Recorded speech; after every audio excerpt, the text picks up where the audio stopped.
नमस्कार। 14-15 अगस्त 1947 की आधी रात, पंडित नेहरू का वो मशहूर भाषण, नियति से साक्षात्कार, ट्रिस्ट विद डेस्टिनी। आजादी का वो पल यकीनन उम्मीदों से भरा हुआ था। बिल्कुल। उम्मीदें तो बहुत थीं, लेकिन ये समझना जरूरी है कि ये उम्मीदें भारी चुनौतियों के साये में थीं। भारत का जन्म, देखिए, बहुत ही मुश्किल हालात में हुआ था। शायद ही दुनिया के किसी और देश ने ऐसी कठिन परिस्थितियों में आजादी पाई हो। हाँ, और लगता है आजादी के साथ दो बड़े लक्ष्य तो लगभग सभी के मन में साफ थे। पहला कि देश का शासन लोकतांत्रिक तरीके से चलेगा, जी। और दूसरा, सरकार समाज के हर तबके, खासकर मतलब गरीबों और पिछले लोगों के भले के लिए काम करेगी। लेकिन जाहिर है, इन सपनों को हकीकत बनाना आसान तो नहीं रहा होगा। बिल्कुल नहीं, आसान बिल्कुल नहीं था। इन लक्ष्यों तक पहुंचने का रास्ता, आप कह सकती हैं, कांटों भरा था। देश के सामने कई गंभीर और फौरी चुनौतियां खड़ी थीं। तो आज हम खास तौर पे राष्ट्र निर्माण से जुड़ी 3 बड़ी चुनौतियों पर जरा गहराई से बात करेंगे। हमारी जानकारी का स्रोत है एनसीईआरटी की राजनीति विज्ञान की किताब का एक अंश। जी। ये चुनौतियां थी, पहली तो बंटवारे और उससे पैदा हुई भयानक हिंसा के बीच देश को एक रखना। जी। दूसरी, करीब 550 रियासतों को भारत में शामिल करना। और तीसरी, अलग अलग भाषाएं बोलने वाले लोगों की उम्मीदों को ध्यान में रखते हुए राज्यों की सीमाएं फिर से तय करना। हाँ, और इन तीनों ने मिलकर आजाद भारत की नींव की, आपका ये पहली परीक्षा ली थी। तो हमारा मकसद यही समझना है कि 1947 के बाद के पहले दशक में भारत ने इन जटिल हालात का सामना आखिर किया कैसे। तो चलिए शुरू करते हैं पहली और शायद सबसे दर्दनाक चुनौती से, विभाजन। देखिए, 14-15 अगस्त 1947 को सिर्फ भारत आजाद नहीं हुआ, बल्कि एक नए देश पाकिस्तान का भी जन्म हुआ, और ये हुआ बंटवारे के जरिए। हाँ। इसके पीछे वो द्विराष्ट्र सिद्धांत यानी टू नेशन थ्योरी थी, जिसे मुस्लिम लीग ने आगे बढ़ाया था। उनका तर्क था कि भारत में हिंदू और मुसलमान ये दो अलग अलग कौम हैं, इसलिए मुसलमानों के लिए एक अलग देश यानी पाकिस्तान होना चाहिए। लेकिन कांग्रेस तो इसके सख्त खिलाफ थी, जहां तक मुझे याद है। हाँ हाँ, कांग्रेस ने इसका जोरदार विरोध किया था। पर देखिए, 1940 के दशक की जो सियासी उठापटक थी, कांग्रेस और लीग के बीच बढ़ते मतभेद थे, और इसमें अंग्रेजों की भूमिका, उनकी वो फूट डालो और राज करो की नीति, इन सब ने मिलकर आखिरकार पाकिस्तान के निर्माण का रास्ता बना ही दिया। तो ये तय हो गया कि बंटवारा होगा, पर इससे जमीन पर उतारना, इसे अमल में लाना कितना मुश्किल रहा होगा, सोचकर ही डर लगता है। बेहद मुश्किल। मतलब कागज पर सिद्धांत सुनने में तो सीधा लगता था कि जिन इलाकों में मुसलमान बहुमत में हैं वो पाकिस्तान बन जाएंगे, बाकी भारत में रहेंगे। पर जमीनी हकीकत कहीं ज्यादा पेचीदा थी। कम से कम 4 बड़ी दिक्कतें तो फौरन सामने आ गईं। अच्छा, वो क्या थी? टाके किसी एक पट्टी में नहीं थे, वो 2 अलग-अलग हिस्सों में थे। एक पश्चिम में, जो आज का पाकिस्तान है, और दूसरा पूर्व में, जो आज बांग्लादेश है। अब इन्हें जोड़ने का तो कोई तरीका था नहीं। हाँ, बीच में तो भारत था। बिल्कुल। तो तय हुआ कि पाकिस्तान के 2 हिस्से होंगे, पश्चिमी पाकिस्तान और पूर्वी पाकिस्तान, और इनके बीच भारत का एक लंबा चौड़ा भूभाग होगा। ठीक है, और दूसरी दिक्कत? दूसरी ये थी कि सारे मुस्लिम बहुल इलाके पाकिस्तान में जाना भी नहीं चाहते थे। जैसे पश्चिमोत्तर सीमा प्रांत, NWFP जिसे कहते हैं, वहाँ के बहुत बड़े नेता थे खान अब्दुल गफ्फार खान, जिन्हें सीमांत गांधी भी कहा जाता था। वो इस बंटवारे के, इस द्विराष्ट्र सिद्धांत के सख्त खिलाफ थे, पर उनकी आवाज एक तरह से अनसुनी कर दी गई। और तीसरी जुड़ी थी पंजाब और बंगाल से। ये दोनों प्रांत ऐसे थे जहां मुसलमान बहुमत में तो थे, पर गैर मुसलमानों यानी हिंदुओं और सिखों की भी बहुत बड़ी आबादी थी। तो ये फैसला हुआ कि इन प्रांतों का भी बंटवारा होगा। अच्छा, प्रांतों के अंदर भी बंटवारा? हाँ, धार्मिक आबादी के आधार पर, जिला या शायद तहसील के स्तर तक जाकर। और ये काम इतना पेचीदा था, इतना मुश्किल था कि 14-15 अगस्त की मध्यरात्रि तक भी बहुत से लोगों को ये पता ही नहीं था कि उनका घर, उनका गांव भारत में पड़ रहा है या पाकिस्तान में। क्या बात कर रहे हैं? मतलब आजादी के दिन उन्हें ये नहीं पता था? बिल्कुल। जाहिर है, इससे कितनी अनिश्चितता और डर फैला होगा, और शायद इसीलिए सबसे ज्यादा खून खराबा, सबसे गहरा जख्म इन्हीं 2 प्रांतों, पंजाब और बंगाल के बंटवारे ने दिया। और चौथी, आपने कहा था सबसे मुश्किल समस्या? वो थी सीमा के दोनों तरफ जो अल्पसंख्यक रह गए थे उनकी। लाखों की संख्या में हिंदू और सिख उन इलाकों में फंस गए जो पाकिस्तान बन गए थे, और इसी तरह लाखों मुसलमान भारत वाले पंजाब, बंगाल और कुछ हद तक दिल्ली और आसपास के इलाकों में रह गए। वो रातों रात अपने ही घरों में, जहां वो और उनके पुरखे सदियों से रहते आए थे, एक तरह से पराये, अजनबी और अवांछित बन गए। और जैसे ही ये साफ हुआ कि देश बट रहा है, फिर तो हिंसा भड़क उठी होगी। वो मंजर कैसा था, कुछ अंदाजा? वो मंजर भयानक था। 1947 का साल आप कह सकती हैं मानव इतिहास के सबसे बड़े, सबसे अचानक, बिना किसी योजना के और सबसे दुखद जनसंख्या तबादलों में से एक का साल था। सीमा के दोनों तरफ भयानक हिंसा हुई। धर्म के नाम पर एक समुदाय के लोगों ने दूसरे समुदाय के लोगों को बड़ी बेरहमी से मारा, अपाहिज किया। लाहौर, अमृतसर, कोलकाता जैसे बड़े शहर सांप्रदायिक दंगों की आग में जल उठे और वो एक तरह से कम्युनल जोन में तब्दील हो गए। लोगों को अपना सब कुछ छोड़कर भागना पड़ा होगा, एक अनजान भविष्य की तरफ। हाँ, लाखों लोगों को अपने घर बार छोड़कर सीमा पार करनी पड़ी और ये सफर आसान नहीं था, बहुत दर्दनाक था।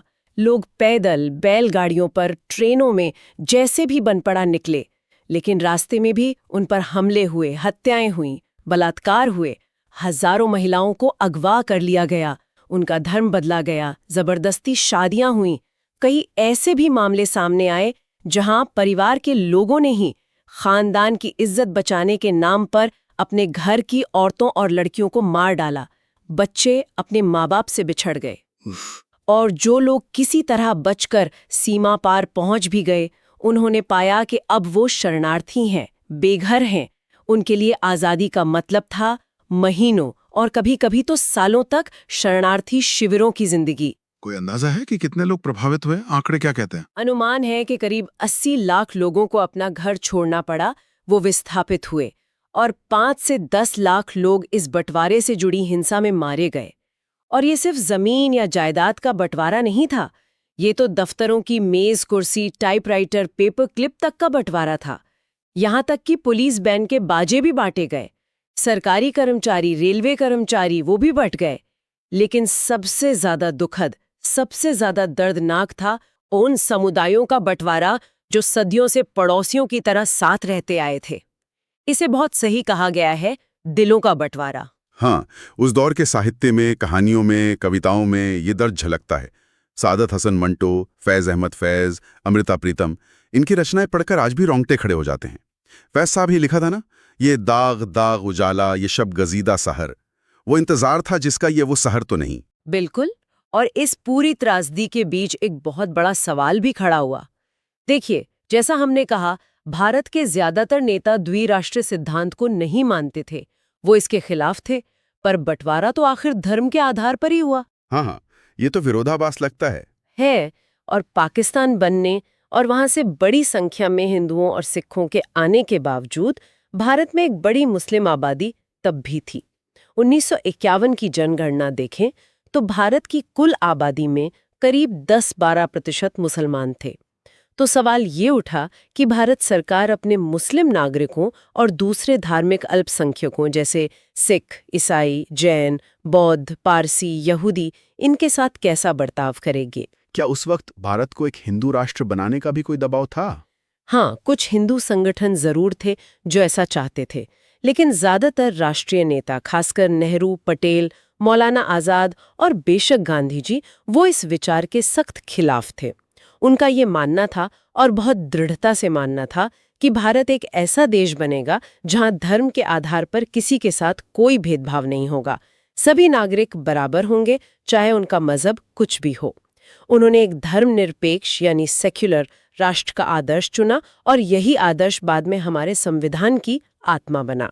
सुना है नेहरू जी ने इस बारे में मुख्यमंत्रियों को खत भी लिखा था, उन्हें चेताया था। कहा था कि हमें अपने अल्पसंख्यक नागरिकों के साथ, मतलब मुस्लिम नागरिकों के साथ सभ्य तरीके से पेश आना होगा, उन्हें सुरक्षा देनी होगी, उन्हें एक लोकतांत्रिक देश में नागरिक के सारे अधिकार देने होंगे, और अगर हम ऐसा करने में नाकाम रहे तो ये एक ऐसा नासूर बन जाएगा जो धीरे धीरे पूरे देश के ताने बाने को जहर से भर देगा और शायद उसे तबाह भी कर देगा। ये तो बहुत दूर की सोच थी। हाँ, और दिलचस्प बात यह भी है कि मोहम्मद अली जिन्ना ने भी पाकिस्तान बनने के बाद 11 अगस्त 1947 को पाकिस्तान की संविधान सभा में अपने पहले भाषण में कुछ ऐसी ही बात कही थी। उन्होंने कहा था कि आप अपने मंदिर जाने के लिए आजाद हैं, आप अपनी मस्जिद जाने के लिए आजाद हैं या किसी भी पूजा स्थल पर। राज्य का आपके धर्म से कोई लेना देना नहीं होगा। हालांकि हम जानते हैं कि पाकिस्तान का रास्ता बाद में इस आदर्श से अलग हो गया। और इस मुश्किल दौर में जब देश बंट रहा था, हिंसा हो रही थी, गांधी जी कहाँ थे? आजादी के जश्न में तो वो शामिल नहीं हुए थे। नहीं, 15 अगस्त 1947 को गांधी जी दिल्ली के जश्न से बहुत दूर थे। वो उस समय कलकत्ता में थे, उन इलाकों में जहां हिंदुओं और मुसलमानों के बीच भयानक दंगे हो रहे थे। वो आजादी के जश्न से ज्यादा जरूरी इन दंगों को रोकना और शांति कायम करना समझ रहे थे। वो बंटवारे और उससे हुई हिंसा से बहुत ज्यादा दुखी और निराश थे। उनकी कोशिशों का कुछ असर हुआ वहां? हाँ, उनकी मौजूदगी का कलकत्ता में काफी असर हुआ और शांति लौटी। लेकिन ये शांति ज्यादा टिकी नहीं। बाद में जब दिल्ली में भी बड़े पैमाने पर हिंसा भड़की तो वो दिल्ली आ गए। उनकी सबसे बड़ी चिंता ये थी कि भारत में मुसलमानों को बराबरी का दर्जा मिले, इज्जत और सुरक्षा के साथ रहने दिया जाए। वो भारत और पाकिस्तान के रिश्तों को लेकर भी फिक्रमंद थे और भारत सरकार ने जो पाकिस्तान को उसकी देनदारी की रकम रोक ली थी, उससे भी वो नाखुश थे। और इसी के लिए उन्होंने अपना आखिरी अनशन किया था। जी, इन्हीं सब मुद्दों को लेकर उन्होंने जनवरी 1948 में अपना आखिरी अनशन शुरू किया। उस अनशन का नतीजा क्या निकला? उसका असर बहुत गहरा हुआ। दिल्ली में सांप्रदायिक तनाव और हिंसा काफी कम हो गई। भारत सरकार भी पाकिस्तान को उसका बकाया देने पर राजी हो गई। लेकिन गांधी जी के इन कदमों से दोनों समुदायों के जो कट्टरपंथी लोग थे वो नाराज हो गए। उन्हें लगता था कि गांधी जी उनका पक्ष नहीं ले रहे और इसी नफरत का नतीजा था कि 30 जनवरी 1948 की शाम जब वो रोज की तरह प्रार्थना सभा में जा रहे थे, नाथूराम गोडसे नाम के एक व्यक्ति ने गोली मारकर उनकी हत्या कर दी। ये नवजात भारत के लिए एक बहुत ही बड़ा आघात था। वाकई विभाजन और उससे जुड़ी त्रासदियों के बाद अब हम आते हैं भारत के सामने दूसरी बड़ी चुनौती पर, रियासतों का विलय। ये क्या मामला था, जरा समझाएंगे? जरूर। देखिए, ब्रिटिश भारत सीधा सीधा दो हिस्सों में बटा हुआ था। एक हिस्सा था ब्रिटिश भारतीय प्रांत। ये वो इलाके थे जहां अंग्रेजों का सीधा शासन था। ठीक है। दूसरा हिस्सा था रियासतें, या जिन्हें रजवाड़े भी कहते हैं। इनकी संख्या बहुत ज्यादा थी, करीब 565 छोटी बड़ी रियासतें। इन पर राजा, महाराजा या नवाब हुकूमत करते थे। तो क्या ये पूरी तरह से आजाद थे अंग्रेजों के समय में? पूरी तरह आजाद नहीं थे। उन्हें अंग्रेजों की सर्वोच्चता माननी पड़ती थी, जिसे अंग्रेजी में पैरामाउंसी कहते हैं। इसका मतलब ये था कि अपने राज्य के अंदरूनी मामलों में तो उन्हें कुछ हद तक छूट मिली हुई थी, लेकिन रक्षा, विदेश नीति जैसे मामले अंग्रेजों के ही हाथ में थे। तो जब अंग्रेज भारत छोड़कर गए तो उन्होंने ये ऐलान कर दिया कि रियासतों पर से उनकी ये सर्वोच्चता भी खत्म हो गई। अच्छा, तो इसका मतलब ये हुआ कि ये सारी 565 रियासतें तकनीकी तौर पर, कानूनी तौर पर आजाद हो गईं। बिल्कुल, यही हुआ। और अंग्रेजों ने जाते जाते ये कहा कि अब इन रियासतों की मर्जी है, वो चाहें तो भारत में शामिल हो जाएं, चाहें तो पाकिस्तान में मिल जाएं, या अगर चाहें तो अपना अलग वजूद बनाए रखें, मतलब आजाद रहें। और ये फैसला कौन करेगा, राजा या जनता? यही तो सबसे बड़ी समस्या थी। फैसला करने का हक रियासत के शासक को दिया गया, वहां रहने वाली जनता को नहीं। अब आप सोचिए, ये भारत की एकता के लिए कितना बड़ा खतरा था। इसका मतलब तो ये था कि भारत के नक्शे पर 565 छोटे छोटे छेद हो सकते थे, देश कई टुकड़ों में बंट सकता था। क्या ऐसा खतरा सच में पैदा हो गया था? मतलब क्या कुछ रियासतों ने आजाद रहने की कोशिश की? हाँ बिल्कुल, खतरा तुरंत सामने आ गया। सबसे पहले त्रावणकोर के शासक ने ऐलान कर दिया कि वो आजाद रहेंगे। अगले ही दिन हैदराबाद के निजाम ने भी ऐसी ही घोषणा कर दी। भोपाल के नवाब जैसे कुछ और शासक भी थे जो भारत की संविधान सभा में शामिल होने से हिचकिचा रहे थे। तो ये डर बिल्कुल असली था कि आजादी के बाद भारत कई छोटे छोटे देशों में बंट जाएगा। और इन रियासतों में तो लोकतंत्र भी नहीं था शायद। हाँ, ज्यादातर रियासतों में शासन का तरीका गैर लोकतांत्रिक ही था। राजा या नवाब की मर्जी चलती थी और वो अपनी प्रजा को लोकतांत्रिक अधिकार देने के लिए बिल्कुल तैयार नहीं दिख रहे थे। तो अगर ये रियासतें अलग रह जाती तो वहां के लोगों के लिए लोकतंत्र का सपना भी अधूरा रह जाता। तो फिर भारत सरकार ने इस चुनौती का सामना कैसे किया? यहाँ पर सरदार वल्लभ भाई पटेल की भूमिका बहुत अहम मानी जाती है ना? जी हाँ, बिल्कुल। उस समय जो अंतरिम सरकार थी उसमें सरदार पटेल उप प्रधानमंत्री भी थे और गृह मंत्री भी। उन्होंने इस मामले में बहुत ही महत्वपूर्ण और निर्णायक भूमिका निभाई। भारत सरकार ने ये साफ कर दिया कि वो देश के और टुकड़े नहीं होने देगी। सरदार पटेल ने रियासतों के शासकों से बातचीत का रास्ता अपनाया। उन्होंने बड़ी दृढ़ता भी दिखाई, लेकिन साथ ही कूटनीति का भी बहुत समझदारी से इस्तेमाल किया। उनकी कोशिशों से ज्यादातर शासकों को भारतीय संघ में शामिल होने के लिए मना लिया गया। ये सुनने में तो आसान लगता है, पर यकीनन बहुत मुश्किल काम रहा होगा। सरकार का रवैया किन बातों पर आधारित था? मतलब वो शासकों को कैसे मना रहे थे? हाँ, ये काम बेहद जटिल था। सरकार के रवैये के पीछे 3 मुख्य बातें थीं। पहली और सबसे अहम कि ज्यादातर रियासतों की जो आम जनता थी वो साफ तौर पर भारत में शामिल होना चाहती थी। अच्छा। दूसरी बात, सरकार कुछ हद तक लचीलापन दिखाने को भी तैयार थी। मतलब कुछ रियासतों को विशेष मामलों में स्वायत्तता देने की बात भी हुई। मकसद ये था कि भारत की जो विविधता है उसे सम्मान मिले, उसे साथ लेकर चला जाए। और तीसरा, और ये बंटवारे के तुरंत बाद बहुत जरूरी था कि देश की सीमाओं को सुरक्षित किया जाए, देश को जोड़ा जाए, उसकी क्षेत्रीय अखंडता को मजबूत किया जाए। पटेल ने शासकों को चिट्ठियों भी लिखी, उन्हें समझाया कि अगर हम सब मिलकर एक होकर काम नहीं करेंगे तो अराजकता फैल जाएगी और उसमें हम सब, चाहे छोटे हों या बड़े, डूब जाएंगे। तो क्या ज्यादातर रियासतें मान गईं फिर? शांति से विलय हो गया? हाँ, 15 अगस्त 1947 से पहले ही शांतिपूर्ण बातचीत के जरिए लगभग वो सारी रियासतें भारत में शामिल हो चुकी थीं जिनकी सीमाएं भारत की नई सीमाओं से मिलती थीं। ज्यादातर शासकों ने एक दस्तावेज पर दस्तखत किए जिसे विलय पत्र या इंस्ट्रूमेंट ऑफ एक्सेशन कहते हैं। अच्छा, ये विलय पत्र क्या था? ये एक तरह का कानूनी समझौता था। इस पर दस्तखत करने का मतलब था कि वो रियासत अब भारतीय संघ का हिस्सा बनने के लिए सहमत है। हालांकि इसमें रक्षा, विदेश मामले और संचार जैसे कुछ विषय ही भारत सरकार को सौंपे जाते थे। बाकी अंदरूनी मामलों में स्वायत्तता बनी रहती थी शुरुआत में। लेकिन कुछ मामले तो मुश्किल भी रहे होंगे। मैंने सुना है जूनागढ़, हैदराबाद, कश्मीर, मणिपुर, यहाँ दिक्कतें आई थी। हाँ बिल्कुल, इन 4 रियासतों का विलय बाकियों की तुलना में ज्यादा मुश्किल साबित हुआ। जूनागढ़ का मसला तो वहां जनमत संग्रह कराया गया और लोगों ने भारत में शामिल होने के पक्ष में वोट दिया तो वो हल हो गया। और हैदराबाद का? वो तो बहुत बड़ी रियासत थी। हाँ, हैदराबाद भारत की सबसे बड़ी रियासत थी और चारों तरफ से भारतीय जमीन से घिरी हुई थी। वहां के शासक को निजाम कहते थे और वो उस समय दुनिया के सबसे अमीर लोगों में गिने जाते थे। निजाम हैदराबाद को एक आज़ाद देश बनाना चाहते थे।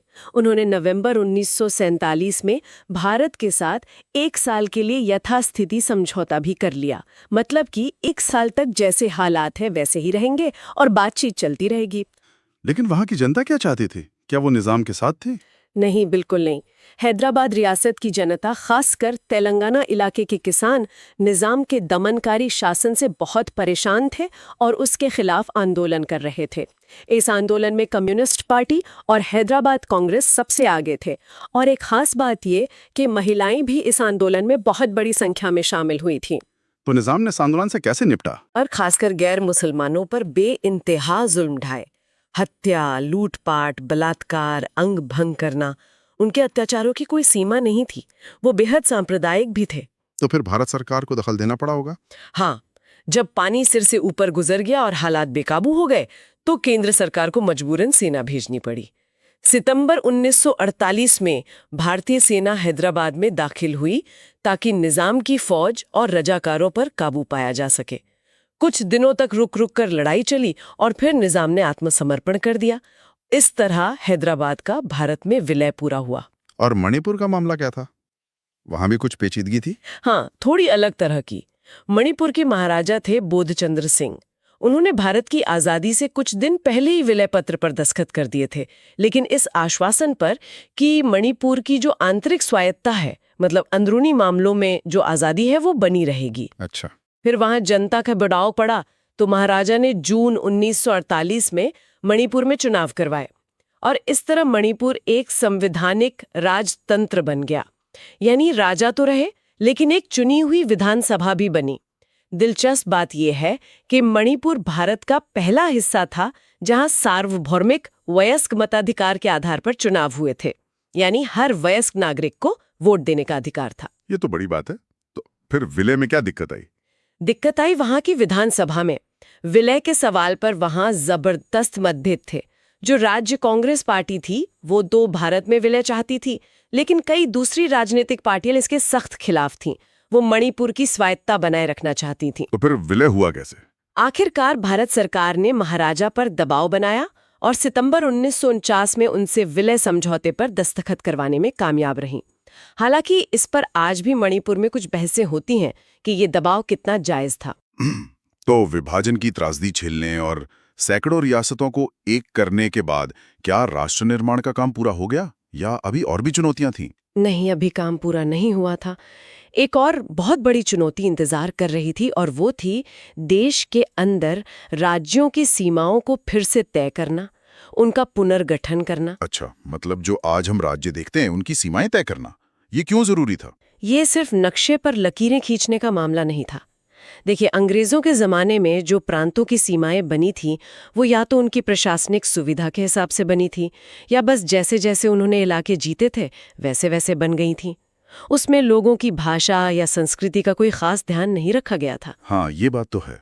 लेकिन हमारा जो राष्ट्रीय आंदोलन था उसने इन अंग्रेजी सीमाओं को बनावटी कहकर खारिज कर दिया था। और आज़ादी के लड़ाई के दौरान ही ये वादा किया गया था कि जब भारत आज़ाद होगा तो राज्यों का गठन भाषा के आधार पर किया जाएगा। अच्छा, ये वादा पहले से था? जी हाँ, बल्कि कांग्रेस पार्टी ने तो 1920 के अपने नागपुर अधिवेशन में ही इस सिद्धांत को मान लिया था और कांग्रेस की कई प्रांतीय कमेटियां भाषा के आधार पर ही बनी हुई थी। तो ये एक तरह का वादा था जनता से। तो फिर आजादी के बाद इसे लागू करने में क्या दिक्कत आई? वादा किया था तो पूरा करना चाहिए था। दिक्कत आई, आज़ादी मिली लेकिन साथ में बंटवारे का जख्म भी मिला। तो हमारे नेताओं को, खासकर नेहरू, पटेल और दूसरों को ये डर लगने लगा कि अगर अभी भाषा के आधार पर राज्य बनाने शुरू किए तो कहीं देश में और फूट न पड़ जाए, अलगाववाद को हवा न मिल जाए। ये डर भी शायद वाजिब था उस समय। हाँ, उन्हें लगा कि देश के सामने अभी और भी बड़ी सामाजिक और आर्थिक चुनौतियां हैं, पहले उन पर ध्यान देना चाहिए। और रियासतों का मसला भी अभी पूरी तरह सुलझा नहीं था, बंटवारे की यादें भी बहुत ताज़ा थीं। तो केंद्रीय नेतृत्व ने फैसला किया कि अभी इस मामले को, मतलब भाषा के आधार पर राज्यों के गठन को, कुछ समय के लिए टाल दिया जाए। लेकिन क्या जनता ने, खासकर जिन लोगों से वादा किया गया था, उन्होंने इस फैसले को आसानी से मान लिया? नहीं, बिल्कुल नहीं माना। राष्ट्रीय नेतृत्व के इस फैसले को स्थानीय नेताओं और आम लोगों ने चुनौती दी। खास तौर पर जो पुराना मद्रास प्रांत था उसके तेलुगु भाषी इलाकों में जोरदार विरोध प्रदर्शन शुरू हो गए। मद्रास प्रांत में उस समय आज का तमिलनाडु, आंध्र प्रदेश, केरल और कर्नाटक के भी कुछ हिस्से शामिल थे। अच्छा। तो तेलुगु भाषी लोगों ने अलग आंध्र राज्य बनाने की मांग तेज कर दी।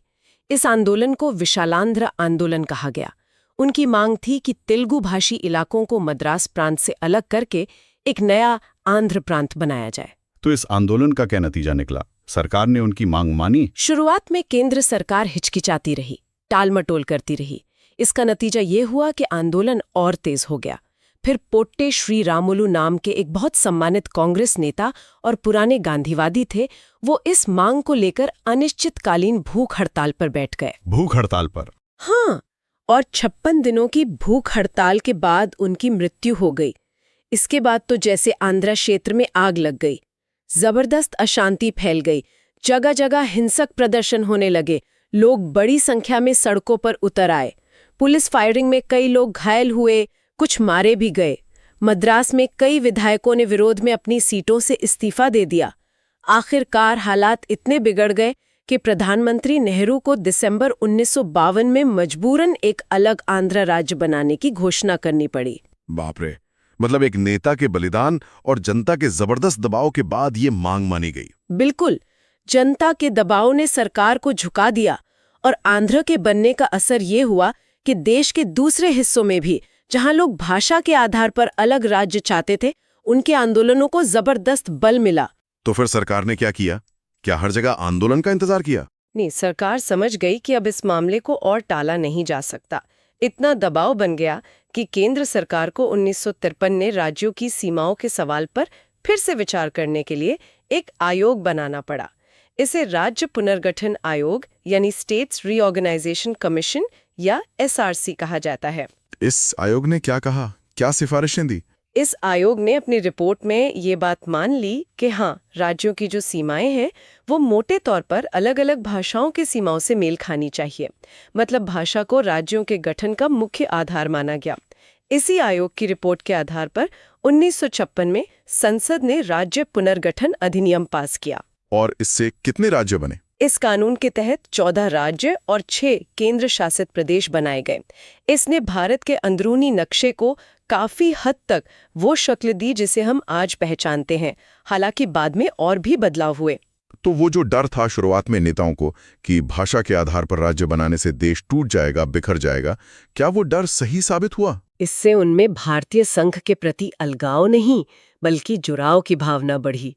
राष्ट्रीय एकता असल में कमजोर होने के बजाय मजबूत हुई। ये तो बड़ी अहम बात है। हाँ, और इससे लोकतंत्र भी ज्यादा जमीनी स्तर पर पहुंचा, क्योंकि अब सत्ता सिर्फ एक छोटे से अंग्रेजी बोलने वाले अभिजात वर्ग तक सीमित नहीं रही। क्षेत्रीय भाषाओं में काम होने लगा, आम लोगों की राजनीति में भागीदारी बढ़ी। इसने एक तरह से विविधता में एकता के सिद्धांत को मजबूती दी। ये स्वीकार किया गया कि डेमोक्रेसी का मतलब सिर्फ चुनाव कराना या संविधान बनाना नहीं है, बल्कि देश के अंदर जो अलग अलग मत हैं, विभिन्न पहचानें हैं, उनको स्वीकार करना और उन्हें जगह देना भी है। लेकिन क्या 1956 में ये सारी प्रक्रिया पूरी हो गई या उसके बाद भी नए राज्य बने? नहीं, ये प्रक्रिया 1956 में रुकी नहीं बल्कि चलती रही। अच्छा। जैसे शुरुआत में बम्बई एक द्विभाषी राज्य था, जहां मराठी और गुजराती दोनों भाषाएं बोलने वाले लोग थे। लेकिन वहां भी आंदोलन हुए और आखिरकार 1960 में बम्बई राज्य को महाराष्ट्र और गुजरात 2 अलग-अलग राज्यों में बांटना पड़ा। अच्छा, बम्बई का बंटवारा बाद में हुआ। हाँ, इसी तरह पंजाब में भी हिंदी और पंजाबी बोलने वाले 2 मुख्य भाषाई समूह थे। पंजाबी भाषी लोगों ने अपने लिए अलग राज्य की मांग की, जो काफी संघर्ष के बाद 1966 में पूरी हुई, जब पंजाब का पुनर्गठन हुआ और उसमें से हरियाणा और हिमाचल प्रदेश के इलाके अलग किए गए। और पूर्वोत्तर भारत में वहां तो बहुत ज्यादा भाषाई और सांस्कृतिक विविधता है। बिल्कुल, पूर्वोत्तर में भी बड़ा पुनर्गठन हुआ। 1972 में मेघालय, मणिपुर और त्रिपुरा को पूर्ण राज्य का दर्जा मिला। इससे पहले नागालैंड 1963 में ही राज्य बन चुका था। बाद में मिजोरम और अरुणाचल प्रदेश 1987 में राज्य बने। और क्या हाल के वर्षों में भी कोई नए राज्य बने हैं? जी हाँ, बाद के दौर में भाषा के अलावा दूसरे आधारों पर भी राज्यों की मांग उठी और पूरी हुई, जैसे क्षेत्रीय विकास में असंतुलन या अलग सांस्कृतिक पहचान के आधार पर। इसी के चलते साल 2000 में 3 नए राज्य बने, छत्तीसगढ़ मध्य प्रदेश से अलग होकर, उत्तराखंड उत्तर प्रदेश से और झारखंड बिहार से। और सबसे नया राज्य बना 2014 में तेलंगाना, जो आंध्र प्रदेश से अलग होकर बना। यानी राज्यों के पुनर्गठन की कहानी अभी भी जारी है। एक तरह से हाँ, क्योंकि आज भी देश के कई क्षेत्रों में अलग और छोटे राज्य बनाने की मांग को लेकर आंदोलन चल रहे हैं। जैसे महाराष्ट्र में विदर्भ की मांग है, उत्तर प्रदेश में हरित प्रदेश या पूर्वांचल की, पश्चिम बंगाल में गोरखालैंड की। तो ये मुद्दा अभी पूरी तरह खत्म नहीं हुआ है। तो कुल मिलाकर देखें तो आजादी के बाद की ये शुरुआती साल चुनौतियों से भरे हुए थे, इसमें कोई शक नहीं। निश्चित रूप से। जरा सोचिए, एक तरफ विभाजन की भयानक त्रासदी और उसके लाखों शरणार्थी, दूसरी तरफ सैकड़ों छोटी बड़ी रियासतों को समझा बुझाकर, कभी दबाव डालकर भारत में शामिल करना, और तीसरी तरफ देश के अंदर ही भाषा और संस्कृति के आधार पर राज्यों की सीमाओं को फिर से तय करना, लोगों की आकांक्षाओं को पूरा करना। ये सब एक साथ करना, ये वाकई बहुत बड़े काम थे, बहुत बड़ी चुनौतियां थीं। लेकिन भारत इन सबसे पार पाने में कामयाब रहा। हाँ, और ये कामयाबी मिली बातचीत से, लचीलेपन से, जहां जरूरत पड़ी वहां जन दबाव को स्वीकार करने से, और कभी-कभी सख्त फैसले लेने से भी। इन सब के जरिए भारत अपने शुरुआती सबसे मुश्किल सालों में खुद को एक एकीकृत, विविध और लोकतांत्रिक राष्ट्र के रूप में मजबूती से स्थापित करने में कामयाब रहा। वाकई इन शुरुआती संघर्षों को समझना आज बहुत जरूरी है। तभी हम आज के भारत की जटिलताओं और उस समय लिए गए उन मुश्किल फैसलों की अहमियत को समझ सकते हैं, जिन्होंने आज देश को ये शक्ल दी है। बिल्कुल सही कहा आपने। ये उस दौर की वो नींव थी जिस पर आज का आधुनिक भारत खड़ा है। चलिए, तो आज की इस गहरी और अहम बातचीत को यहीं रोकते हैं, लेकिन श्रोताओं के लिए एक विचार छोड़ जाते हैं। हमारी चर्चा के स्रोत में सोवियत संघ के प्रयोग का भी जिक्र है, जिसे भारत की तरह ही जबरदस्त आंतरिक विविधता की चुनौती का सामना करना पड़ा था। हम जानते हैं कि भारत और सोवियत संघ ने इस चुनौती से निपटने के लिए अलग अलग रास्ते अपनाए और उनके नतीजे भी बहुत अलग रहे। तो ये तुलना एक बड़े बहुसांस्कृतिक बहुभाषी राष्ट्र राज्य के भीतर विविधता को संभालने के अलग अलग तरीकों की स्थिरता और सफलता के बारे में क्या सोचने पर मजबूर करती है। इस पे जरूर विचार कीजिएगा। बहुत बहुत धन्यवाद। धन्यवाद।